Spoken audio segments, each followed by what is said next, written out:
Muy buenas a todos y bienvenidos a un nuevo capítulo del podcast Tu Asqueroso Dinero. Podcast en el que, como ya sabréis, a estas alturas, hablamos sobre todo lo que tiene que ver con el dinero, cómo ganarlo y cómo manejarlo con eficacia. Voy a meter la cuña del principio, que hace tiempo que no la meto, y ya sabéis que para esto del dinero, en www.javalince.com tenéis ahí muchísima información valiosa que le podéis echar un ojo. Vámonos con el capítulo de hoy, capítulo realmente interesante y que puede hacer pensar a más de uno. Vamos a hablar de la historia de Bill Joy. Bill Joy, el que no lo conozca, pues está considerado a día de hoy como uno de los mejores desarrolladores de la historia de la computación. Uno de los mejores programadores, uno de los que ha tenido más impacto en el mundo. Fundó Sun Microsystems y es el diseñador principal del UNIS de Berkeley. Vamos, resumiendo, que es un coco. Es un tío que escribió hace más de 30 años código que todavía a día de hoy se sigue utilizando. Un niño prodigio, el típico caso especial que triunfa arrasando allí donde va. Con 3 años ya leía, en capacidad intelectual aplastaba a todo el mundo, no había nadie que le tosiera, y claro, las universidades pues se peleaban por él, como es lógico. Cuando era pequeño quería saberlo todo. Preguntaba cosas que otros niños pues ni siquiera sabían ni que podían existir. Y los padres, pues bueno, cuando podían le contestaban y cuando no, pues lo derivaban a libros, que ahí ya el libro es el que enseña mejor. Y de pequeño nunca le llamó a la informática, ya que en los 70 la informática era un mundo que no se conocía, no estaba incipiente, no llegaba a las masas y vamos, era propio de empresa privada, IBM mayormente, y era algo que no trascendía a la sociedad. Sin embargo, la Universidad de Michigan, que es donde aterrizó Bill Joy, era uno de esos sitios del mundo que tenía un ordenador. Porque al principio el ordenador lo tenían 4 pelagatos. No era algo como ahora, ni mucho menos. Y además, en esta época, a principios de los 70, los ordenadores eran cosas enormes, eran del tamaño de una habitación entera, una sala. Y una máquina de estas pues podía costar pues alrededor de 1 millón de euros de entonces. Y además tenían una potencia que puede tener una cafetera inteligente a día de hoy. Es decir, ha cambiado mucho el mundo. Entonces era muy complicado llegar a alcanzar tener acceso a este tipo de ordenadores. Y hoy en día, pues bueno, en el bolsillo tenemos cosas mucho más potentes que estas. El caso es que era muy difícil poder tener acceso a este tipo de ordenadores. Había muy pocos y los que había estaban pues en empresa privada o en universidades, como era el caso. Y además, si tuvieras acceso, el alquiler para poder usarlo era altísimo. Por lo tanto, programar en aquella época era algo súper complejo porque era algo muy, muy inaccesible. Y además se hacía utilizando las famosas tarjetas perforadas. Esto quiere decir que el código se grababa en una tarjeta con una máquina que perforaba las tarjetas y si querías hacer un programita un poquito complejo ya necesitabas cientos de tarjetas. Entonces cuando tenías tus tarjetitas se las dabas al operario de la computadora, del ordenador ese gigante, y el operario las iba introduciendo cuando podía, pero claro, eso tiene que ir en serio una detrás de otra para que el ordenador pudiera ejecutar ese código. Y podía solo meter un programa cada vez. Y como hubiera un mínimo error en el código, ya no funcionaba, ya petaba. Tenías que descubrir dónde estaba el error en las tarjetas, solucionarlo, volver a pedir cita con el operario, volver a todo el proceso otra vez. Por lo tanto, con esa poca velocidad, esa celeridad inexistente, convertirse en un buen programador era prácticamente imposible.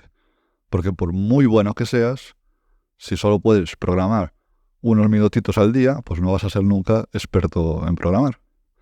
Y además, programando con tarjetas realmente no aprendías a programar, porque aprendías a programar, pero pasabas más tiempo corrigiendo errores y teniendo paciencia que programando en sí mismo.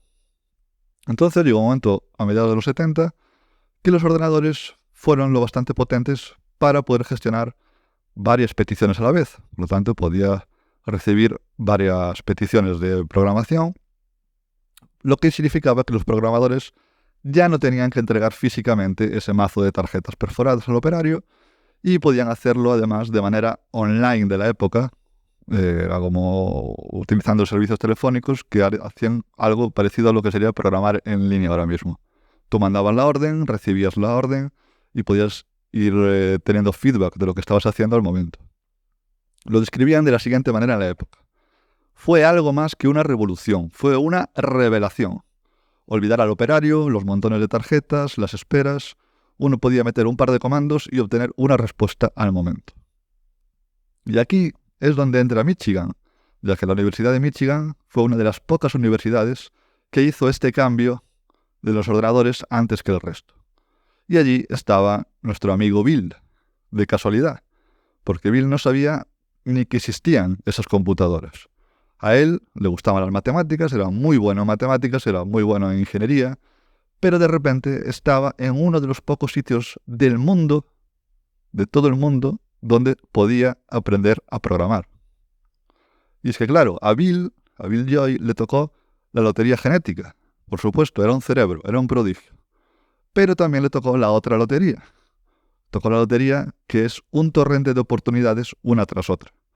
Primero, tuvo la suerte de elegir, un poco por azar, esa institución de la Universidad de Michigan, donde podía aprender a programar. Además, una vez estando allí, descubrió que había un error en el procedimiento para poder mandar esas órdenes y podía programar todo el tiempo que quisiera. No tenía que pedir cita para programar ni alquilar un tiempo. O sea que podía estar programando 24 horas, día y noche, y tenía todo el tiempo del mundo para poder aprender. Y si no hubiera ese error, no tendría tanto tiempo para poder aprender, no podría dedicarle tantas horas de aprendizaje. Y lo dicho, Bill Joy era brillante. Quería aprender. Pero antes de poder convertirse en un experto, alguien tuvo que darle esa oportunidad de ser un experto. Y este tipo de historias se repiten constantemente, sobre todo en estas personalidades de éxito, en estos prodigios, en estos elegidos. Porque ya hemos hablado alguna vez que esto también pasa en el deporte de élite, que seguramente no triunfes en el deporte si naces, por ejemplo, en la segunda mitad del año. Vamos a recordarlo un poquito, esto basta con coger un equipo profesional, de lo que sea, y comparas con dónde se hace el corte en esas categorías inferiores de ese deporte. Entonces ya tienes que la mayoría serán los que cumplan años al inicio de la categoría. Por ejemplo, si el corte se hace el 1 de enero, si coges un niño que nace en enero y otro niño que nace en diciembre, pues con 6 años, el que nace en enero va a ser más rápido, va a ser más fuerte, va a ser más alto, va a ser el que será premiado por ser mejor en el deporte y se le animará a seguir mejorando, y será el que vaya a dedicar más horas al entrenamiento y el que finalmente va a llegar a profesional, y el otro pues nació un poco más tarde. Si la fecha de corte hubiera sido agosto, sería al revés. El que nace en septiembre tiene más ventaja que el que nace a principios de año. Y es que siempre se ha pensado que la meritocracia es justa, es algo justo, pero realmente, si lo miras desde este prisma, no hay nada más injusto que eso, porque hay dos loterías que son inevitables. Por un lado tenemos la lotería genética, pues si naces guapo o naces feo, si naces alto o naces bajo, por supuesto si naces listo o naces tonto, si naces rubio o moreno, pues bueno, eso evidentemente no depende de ti, depende de la genética, como sean tus padres, lo que te haya tocado. Pero es que aparte de eso, después tienes otra lotería que parece que puedes influir más, pero es igualmente que la genética, que es esa lotería cultural, que es si naces en un país rico o naces en un país pobre. Si te expones a estímulos X o si te expones a estímulos Y. Imagínate, vas de pequeño y un día te cruzas pues, con un animal que está ahí moribundo a punto de morir. Pues quizá ese estímulo de encontrarte por azar con ese animal, quizá despierte en ti una curiosidad pues para aprender biología o para llegar a ser veterinario, para aprender a curar un animal en el futuro. Es un estímulo al que te has expuesto de casualidad y tiene un impacto en tu vida enorme. Y es que recibimos millones de estímulos aleatorios. Y esos son los que van forjando nuestra vida, nuestra personalidad, nuestra capacidad de trabajo. Todo, la capacidad de trabajo tiene la parte genética y tiene la parte de cómo te hayas criado, a qué te has expuesto, tiene todo. Un drogadicto puede ser una persona que, por una parte, ha nacido débil mentalmente y además se ha expuesto a unos estímulos aleatorios que han propiciado esa adicción a la enfermedad de la drogadicción. Pero esa misma persona, con esa misma carga genética, quizá si hubiera nacido en otro lugar, en otra familia, o se hubiera juntado con otros amigos, pues podría haber tenido un desenlace totalmente distinto. Se puede pensar algo así como de esta manera. Si tú hubieras recibido la misma carga genética y los mismos estímulos que la persona que tienes delante tuya, entonces serías igual a esa persona. Y repito, esto es un concepto bastante difícil de asimilar y todavía más difícil de aceptar, porque es algo así como abrazar el libre albedrío. Es pensar que todo es fruto del azar. Pero de alguna manera así lo es. Al final, no decides dónde naces, en qué sitio, ni cómo naces, ni con qué carga genética.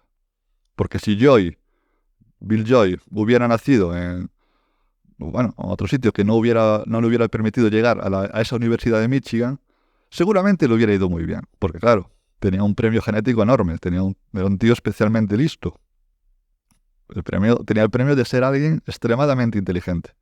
Pero además de eso, se juntó con la suerte de encontrarse en el sitio indicado para ser, en este caso, pues una eminencia en el mundo de la programación y de los ordenadores. Piensa que si tú hubieras nacido con sus capacidades mentales, en su familia y en sus circunstancias, pues el libre albedrío quizá te hubiera llevado por donde fue él y serías tú la leyenda de los ordenadores. Se puede decir que la capacidad de trabajo depende de uno, que cada uno pues, es consecuencia de sus actos y de cómo hayas llevado la vida.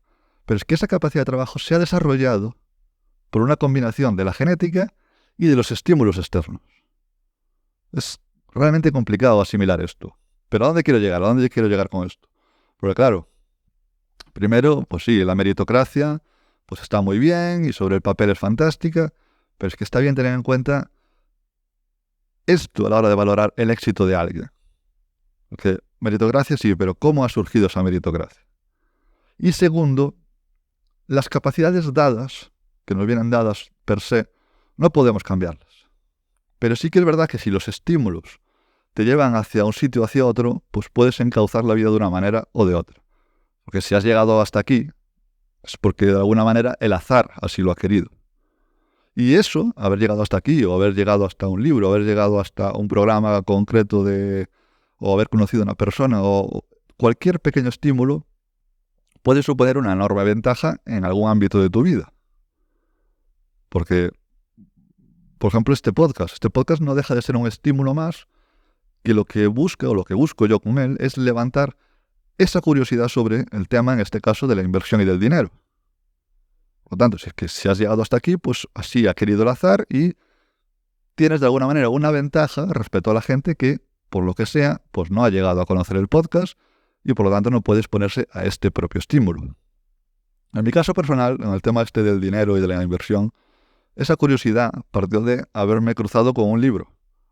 Pero es que si no me hubiera cruzado con ese libro, a lo mejor no habría conocido este mundo y no habría disfrutado de las ventajas que evidentemente este mundo aporta, sobre todo una vez que lo conoces. Pero claro, es que es eso. Si no me hubieras puesto de manera casual, seguramente no lo habría... Bueno, no lo sé, nunca se sabe. Pero a lo mejor sí, a lo mejor no. Por lo tanto, este podcast lo que busca es llegar a gente y estimular a esa gente para que mejore su curiosidad y eventualmente pues se llegue a formar en el tema de finanzas personales e inversión y poder beneficiarse de ello. Por lo tanto, si has sido estimulado y quieres saber más, pues ya sabes que en www.javalince.com puedes satisfacer esa curiosidad. Seguramente no seas Warren Buffett, el mejor en su campo, como lo fue Bill Joy en el suyo, pero seguramente podrás manejar el dinero de una manera más que competente. Sin más, dejamos aquí este episodio y nos vemos en el siguiente.